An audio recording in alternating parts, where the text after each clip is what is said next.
There may be no going back now, guys, as this restaurant giant with 10,000 workers and hundreds of outlets suddenly closes store doors for good after 25 years in business. Now, of course, I'm talking about none other than Outback Steakhouse restaurant that just closed their doors. They literally just shut down their Burnsville, Minnesota location without notice to customers, and some even say that staff were caught off guard. And this isn't just one. This happened just weeks after their abrupt closure of their Methodum location in Massachusetts. Now, apparently, the closure was due to the expiration of the restaurant's lease. Wait, weren't we just talking about leases expiring and businesses being unable to afford it? Remember the whole commercial real estate problem that we've been talking about? Oh yeah, it's already happening to companies we've heard of. Yeah, so, we talked about that. We talked about the upcoming layoffs as well as the wage cuts. Well, Outback just gave staff members the option to transfer to another location.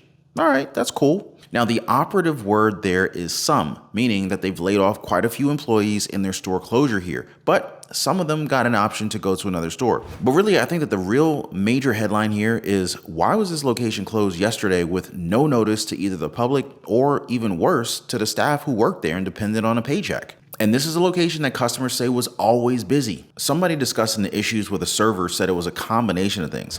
Like there were 3 proprietors or managers in the past year and a half, one of which had to be escorted out of the building, plus the pandemic killed the business.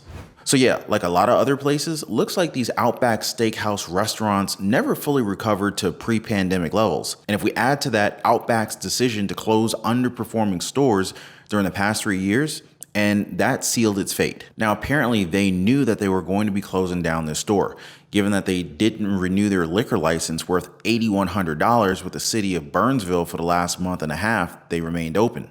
Now, Outback is far from the only restaurant to shut down locations in recent months. TGI Fridays recently shut down its last remaining Idaho location. The move came after the company faced declining sales in 2020 due to the C-19 pandemic. Chief Executive Officer at the time, Ray Blanchette, warned in a Bloomberg interview that 20% of its 386 restaurants would likely be forced to close. And in this general area, Dothan, Alabama, other restaurant chains have been shutting down as well. Not just TGI Fridays, which I happen to love their baby back ribs there, but also Hooters, Ruby Tuesdays, and O'Charlie's as well. Now, this is really concerning, guys. A friend of mine who's been in the hospitality industry for like 20 years, they have never seen it like this.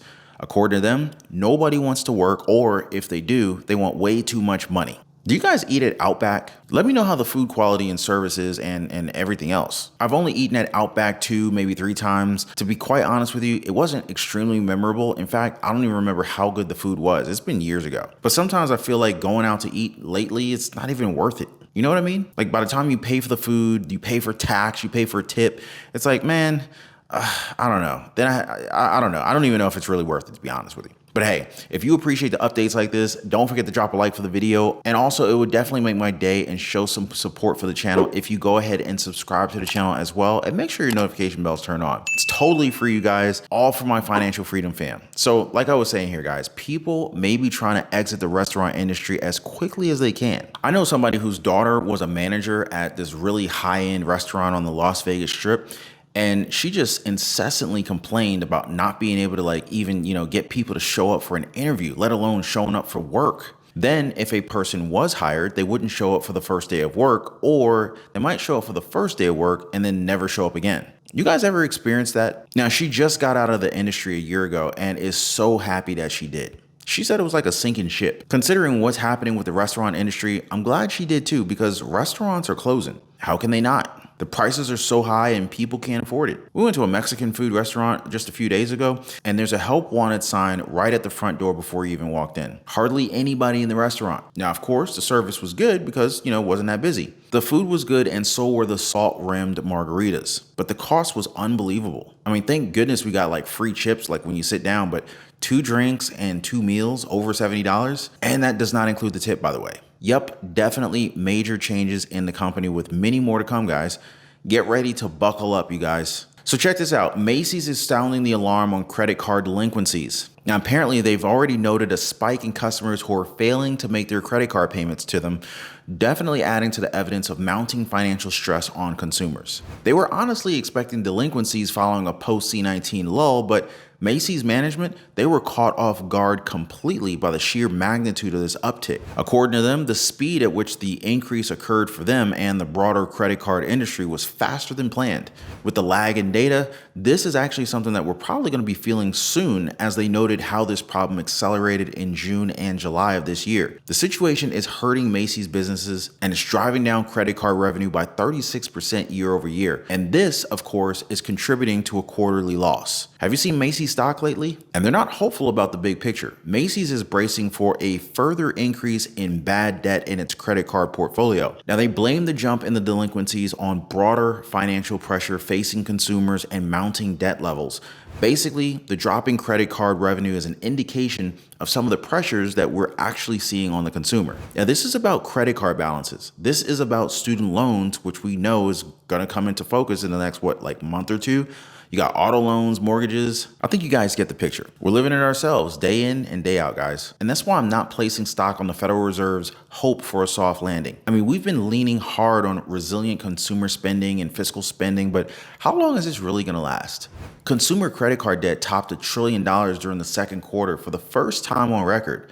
Plus, new credit card and auto loan delinquencies, they have now surpassed pre-C19 levels, which is something that we should really be concerned about, guys. This is especially a problem for smaller banks.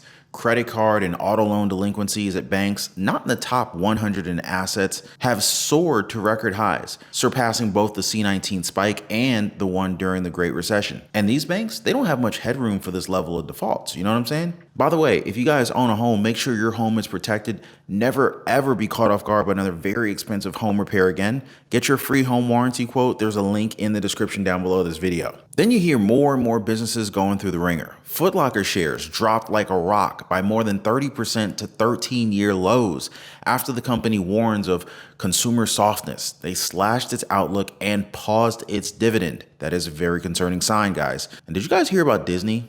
Their share price is all the way back to 2014 levels. And so this is why more and more economists are actually saying that the United States recession is really more delayed than canceled. Check this out.